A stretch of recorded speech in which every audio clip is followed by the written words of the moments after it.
十几万码的劳力士游艇，用了不到几年，前圈转动居然没有阻尼感了。这是1000多公里之外的标主啊，寄给我们的一块劳力士。分解到外壳时候，我们发现字面盘的镀膜层出现了类似于高温烘烤的斑点状态。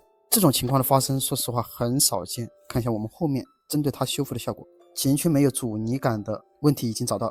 大家能看出它产生问题的原因在哪里吗？看一下最后我们是怎么解决的。整个外观磕碰刮花也比较严重，想一并做一个全面的修复翻新保养。那我们这一集就针对上述的这些问题做一个全面的修复视频细节展示。看一下中间我们会经历哪些工序，所执行的标准和最终得到的效果，能否恢复这个品牌应有的外观形态和它的功能呢？我们一起拭目以待。